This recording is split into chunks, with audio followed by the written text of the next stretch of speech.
Olá, turma do oitavo ano, estamos aqui para mais uma correção de exercício, dessa vez na página 163, 163. Eu peço que vocês peguem o livro de vocês para acompanhar, assim, a correção e explicação dos exercícios.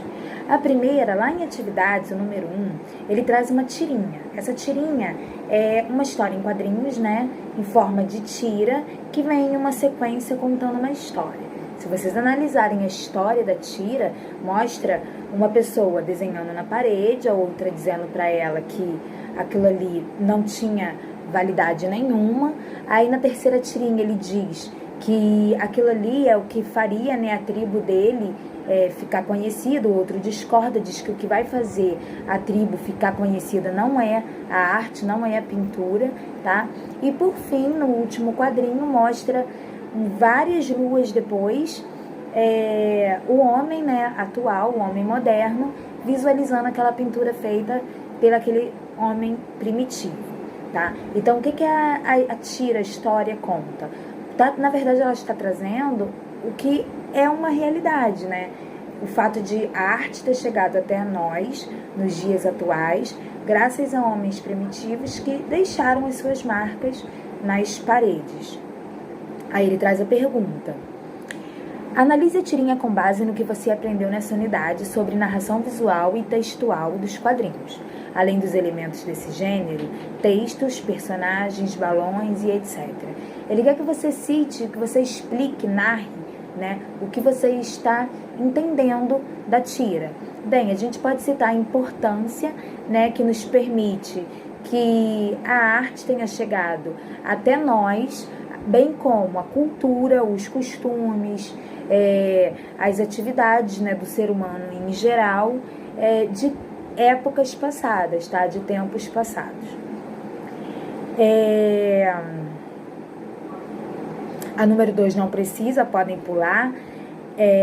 A tarefa. Na tarefa é um trabalho prático, tá? Ele pede que vocês criem, que vocês montem uma história em quadrinhos. Lá embaixo no Maxi Desafio. No Maxi Desafio ele traz também uma tira, né? Inclusive é uma questão de Enem. Observe a tirinha da personagem Mafalda de Quino. Então a gente vai acompanhando aí os quadrinhos, a gente vê o primeiro quadrinho, vê o segundo quadrinho, ele olhando ali o dicionário, e em todo tempo ali a Mafalda olhando, né? No terceiro quadrinho ele já tinha olhado, ele guardou o dicionário de volta na estante, e no último quadrinho aparece a Mafalda, né, falando: desse jeito você nunca vai terminar de ler um livro tão grosso. Por que ela diz isso? Tipo assim, pela rapidez com que ele olhou, naturalmente porque o dicionário, ele é uma fonte de você tirar dúvida de uma palavra que você não sabe o que é, então você não tem essa necessidade de ler ele inteiro, né? Mas de acordo com a Mafalda, ele nunca terminaria de ler, né, o dicionário inteiro, visto que ele só olhou o que ele queria e saiu. Agora vamos para a página 164, a questão da tira, né, do quadrinho. O efeito de humor foi um recurso utilizado pelo autor da tirinha para mostrar que o pai de Mafalda, aí vocês vão revelar e vão dizer o que vocês acham que o pai de Mafalda estava fazendo, na verdade, né? Letra D é a resposta correta. Ele queria consultar o dicionário para tirar uma dúvida e não ler o livro como a sua filha pensava. Foi como eu falei anteriormente na explicação da tira, né? Ela achou que ele iria ler o livro todo. Na verdade, a gente consulta o dicionário quando a gente está com dúvida de alguma palavra, tá? Então, a resposta certa é a letra D. Vamos agora para o Você Aprendeu. Vamos rever os conteúdos estudados nessa unidade? Complete o esquema a seguir. Histórias em quadrinhos. Primeiro retângulo, tá? Do lado esquerdo. A história das HQs começou em meados do século XIX. A primeira história foi publicada em 1895. Embaixo.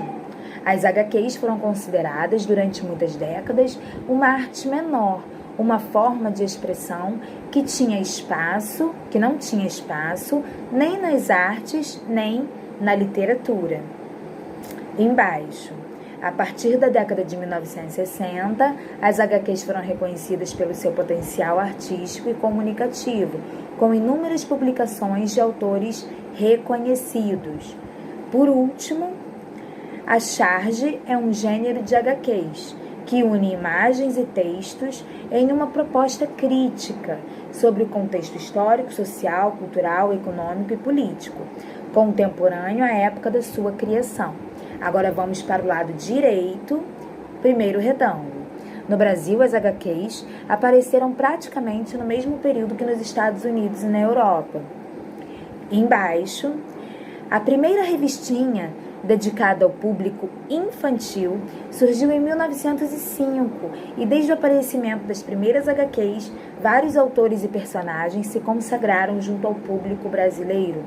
Embaixo, a publicação de Ziraldo Pererê foi a primeira HQ totalmente criada por um brasileiro e com a temática relacionada à nossa cultura popular. E por último, os chargistas conseguem sintetizar de forma crítica e bem-humorada questões importantes e atuais. Entre os principais chargistas brasileiros estão Renfield, Laerte e Duque. Assim a gente fecha a nossa unidade 3. Um beijo no coração e até a nossa próxima aula.